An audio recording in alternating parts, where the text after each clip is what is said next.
Ladies and gentlemen, this is the captain speaking. As you no doubt may be aware, we have a small problem with our engines.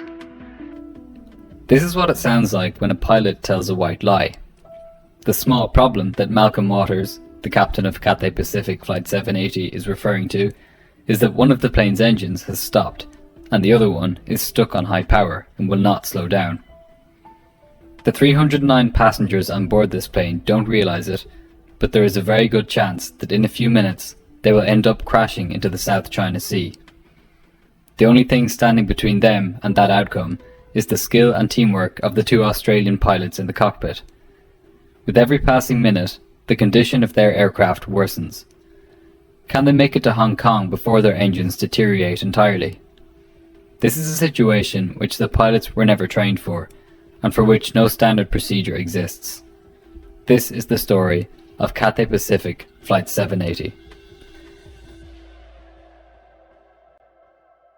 On the morning of April 13th, 2010, Cathay Pacific Flight 780 prepared to push back from its gate at Juanda International Airport in Surabaya, Indonesia, for its 5-hour journey to Hong Kong. On board were 309 passengers and 13 crew.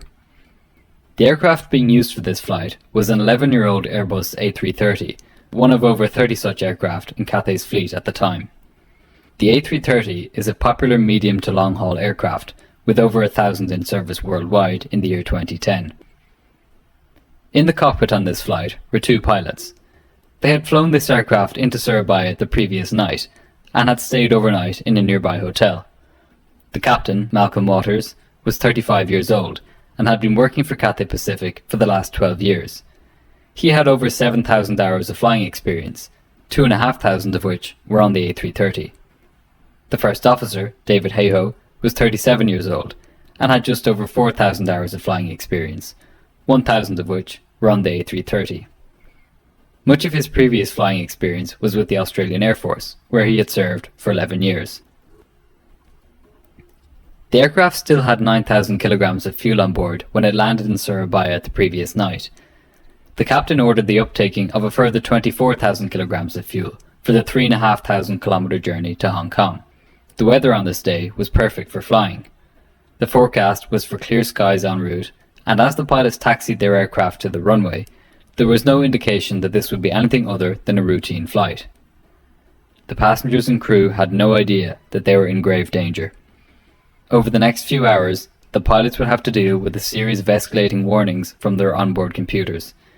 These would appear benign at first, but would culminate in a nightmare scenario that they had never been trained for. Flight 780 lifted off from runway 28 at Surabaya at 24 minutes past 8 local time. The first officer was flying the aircraft back to Hong Kong, and the captain was handling radio communications. The first sign that something was amiss came during the climb, when the pilots noticed that the engine instruments showed abnormal EPR fluctuations for the number 2 engine, the one on the right-hand side of the aircraft. EPR stands for engine pressure ratio, which is a measure of the difference in pressure between the front of the engine and the back. The EPR is used as an indication of the thrust output of the engines, and the pilot's instruments were showing that the engine was having some trouble maintaining the desired thrust output. The number 1 engine on the left-hand side of the aircraft was also giving unusual readings, but these were within a narrower range than the fluctuations in engine 2. The first indication that this abnormality might be serious came just before 9 AM, when the aircraft was level at 39,000 feet. A warning came up on the ECAM, or Electronic Centralized Aircraft Monitoring System, saying, "Engine 2 Control System Fault."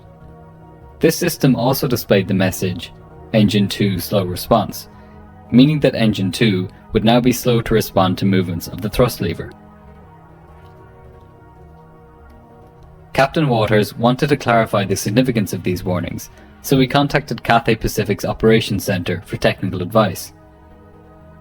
The maintenance engineer on the other end of the line asked the pilots to move the thrust levers and see how the engines responded. They did this and noted that the EPR was still fluctuating. However, because the other engine parameters were normal, the crew decided to continue the flight to Hong Kong.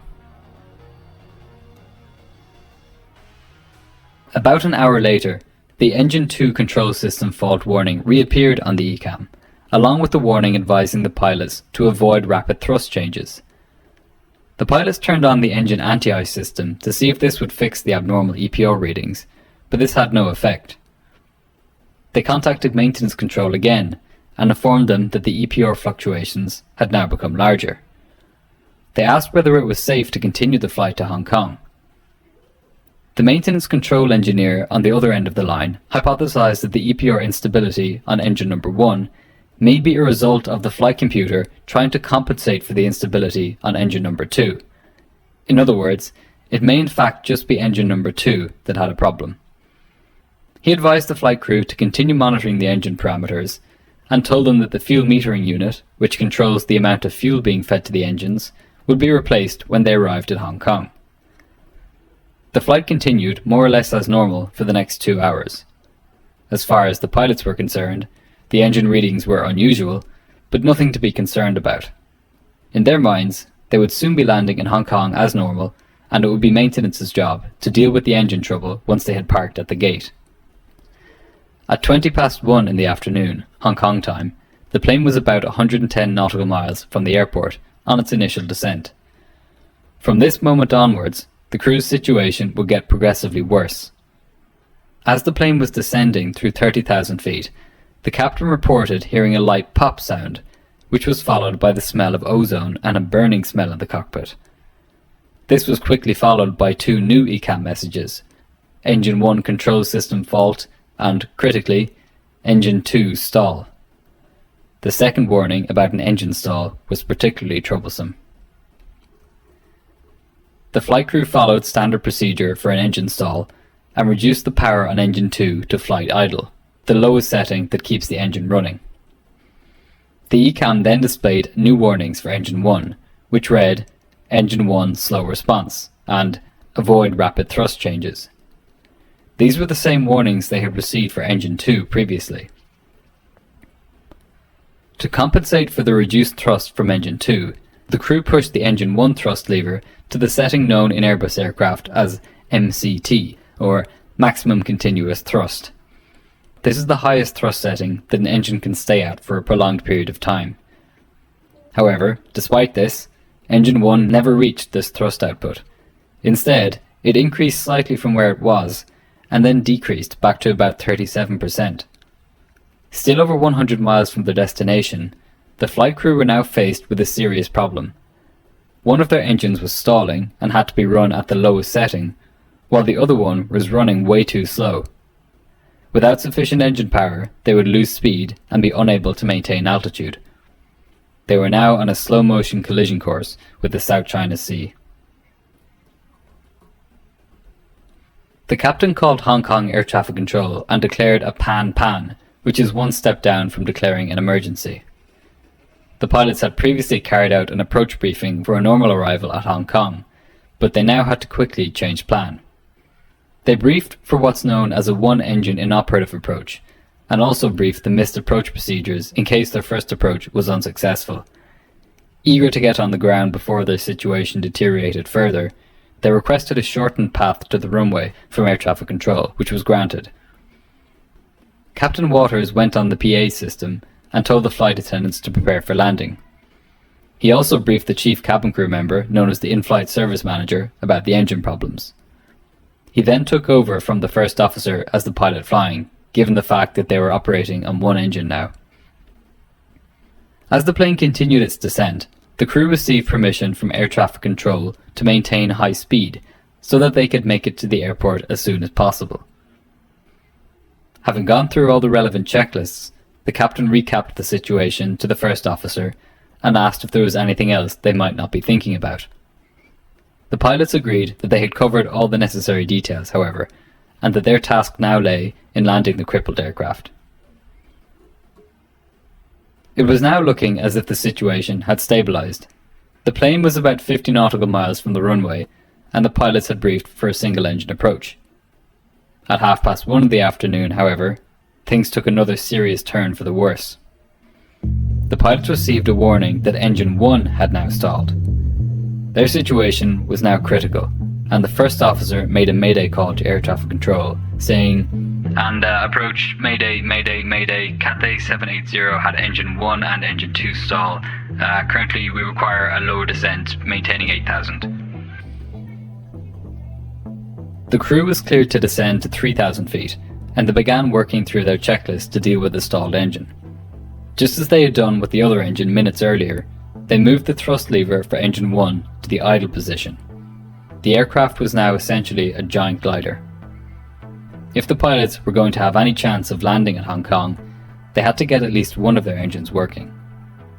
They were still in the clouds at this point, and their speed was steadily decreasing. The captain had disconnected the autopilot and was now flying manually, trying to keep the aircraft at its green dot speed of 202 knots. Green dot speed is an Airbus term for the speed which ensures the furthest glide distance when the engines have failed. For this reason, as you may have noticed, it's the inspiration for the name of this YouTube channel. The captain tested the controllability of the engines by moving the thrust levers one at a time. If he could get even one engine working, the plane would make it to Hong Kong.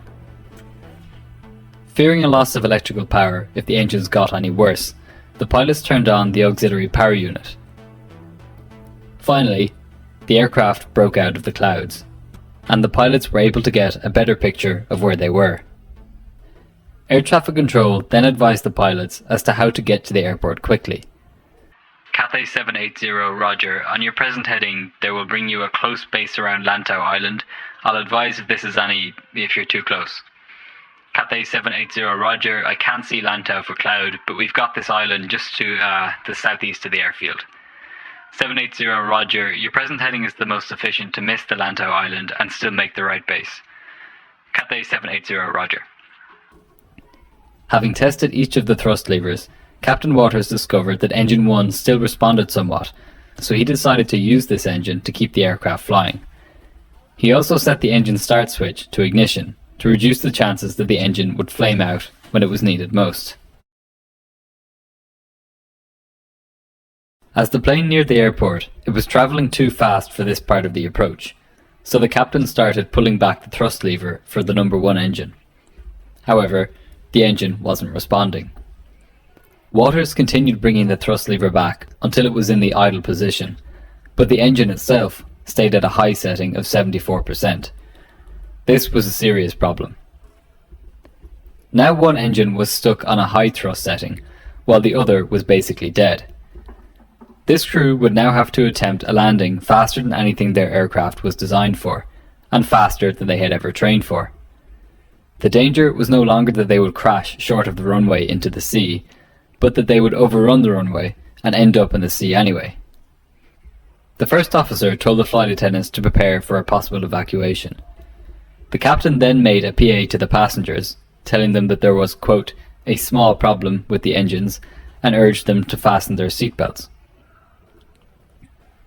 To help slow the aircraft down, the crew extended the speed brakes, which are flaps that pop up from the top of the wings and disrupt the airflow. In order to put more distance between himself and the runway, and to give himself more time to slow down, the captain started to zigzag the aircraft. The plane was not slowing down, however. The overspeed warning began to sound as the aircraft reached 244 knots, indicating that the aircraft was at risk of structural damage due to how fast it was going. Air traffic control then cleared the aircraft to land. At a distance of 3 miles from the runway, and at 1,000 feet above the water, the aircraft was still travelling at 230 knots, which is almost twice the normal final approach speed. As they descended through 900 feet, the crew stowed the speed brakes. Even though these were preventing the speed from increasing further, they were too dangerous to leave extended any longer, as doing so would lead to the plane hitting the runway too hard on landing. The first officer asked whether they should set the flaps to 2, and the captain agreed that this would be worth a try, as it might slow the aircraft down somewhat, even though it risked damaging the flaps. At this moment, the terrain alarm sounded, as the aircraft was descending rapidly towards the ground while not in a normal landing configuration. The overspeed warning sounded again, as the aircraft was travelling too fast for the flap setting that had been selected. The captain's full attention was on making sure that the plane didn't impact too hard, so that he could maintain control of it as it careened down the runway. At 15 minutes to 2 in the afternoon, the aircraft slammed down onto the runway at a speed of 231 knots, or 426 kilometers per hour, almost twice the normal landing speed. It bounced, and then hit the ground again, this time scraping the left engine against the runway. The spoilers deployed automatically, and the captain deployed the thrust reversers, but only the number 1 engine thrust reverser deployed successfully. He stepped on the brakes, which reached temperatures above 1000 degrees Celsius, and began to glow. The aircraft continued to skid along the runway and was rapidly running out of space. Finally, after a 2.5-kilometer fight to stop the aircraft, the pilots finally brought it to rest, just 309 meters from the end of the runway. Everyone on board had survived the ordeal, but now there was a new problem. After shutting down the engines, the pilots looked at the brake temperatures. They had reached the top of the scale in their instruments, which was 995 degrees Celsius. The fire crew, which had arrived at the aircraft, reported that they could see smoke and a fire on the landing gear, and the captain quickly gave the order to evacuate. In the end, 56 passengers received minor injuries in the evacuation, and 1 passenger fractured and dislocated their left ankle and required hospitalization for surgery. The high-speed landing itself did not result in any injuries. All 309 passengers and 13 crew survived the ordeal. It's hard to overstate what an incredible achievement this landing was. During their approach to Hong Kong, the crew stayed calm and continued to collaborate in a highly effective manner despite being faced with a totally novel set of failures for which they had never been trained. They made sound decisions for the entirety of this ordeal and safely landed a plane which could very easily have ended up in the ocean. In recognition of their achievement, Captain Waters and First Officer Hayhoe were each given the Polaris Award by the International Federation of Airline Pilots Associations, which is the highest decoration associated with civil aviation. As positively as this story turned out, however, the question remained as to what had caused all this in the first place. How could a modern aircraft like the A330 suffer such a catastrophic failure? The suspicion of investigators quickly fell on the fuel. When they closely examined the engines and fuel tanks, they made a shocking discovery. Many engine components were clogged with thousands of tiny spheres, made of superabsorbent polymer material, or SAP. After examining the chemical composition of these spheres, investigators determined that they could only have one source: the fuel pump itself, back at Surabaya. Specifically, they found that they must have come from a part of the fuel pump known as the filter monitor. The filter monitor acts, as the name suggests, like a filter, ensuring that trace amounts of water and other particles in the fuel being pumped from the below-ground tanks do not make it to the aircraft's fuel tanks. The filter monitor is almost like a series of coffee filters stacked on top of one another, with each layer filtering out a different kind of material. Part of this filter consists of a superabsorbent polymer layer, whose function is to absorb any water from the fuel being passed through it. In absorbing this water, however, this material swells and turns into a kind of gel. Here's a picture from the final report of what it looks like when this material swells to form a gel. In normal circumstances, if there is enough water in the fuel, this material swells enough that it actually blocks the filter and cuts off the water-contaminated fuel supply to the aircraft. So, why didn't this happen with Cathay Flight 780? How did this material end up in the fuel tanks of the aircraft? On closer examination, investigators discovered that this material was not just exposed to normal waterlogged fuel.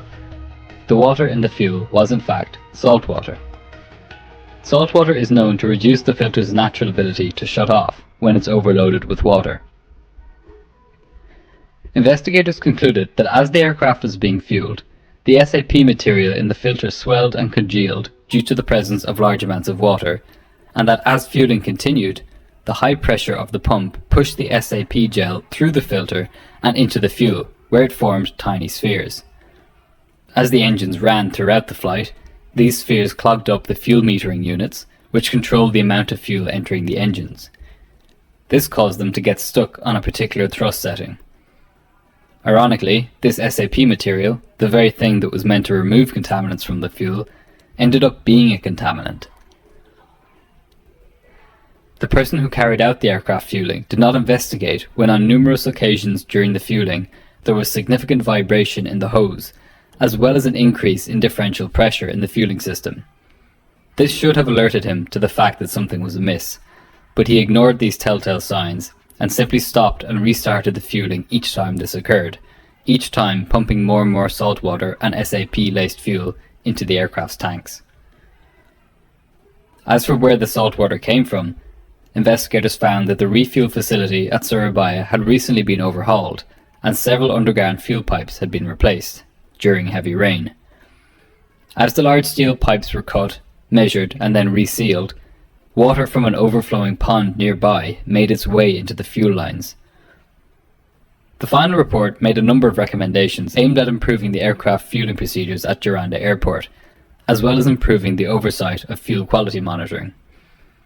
Airbus also inserted a new section in the A330 pilot's quick reference handbook titled Suspected Engine Fuel System Contamination, which helps pilots diagnose and deal with contaminated fuel. In the end, it's incredible that the lessons learned from this accident were learned without the loss of a single life.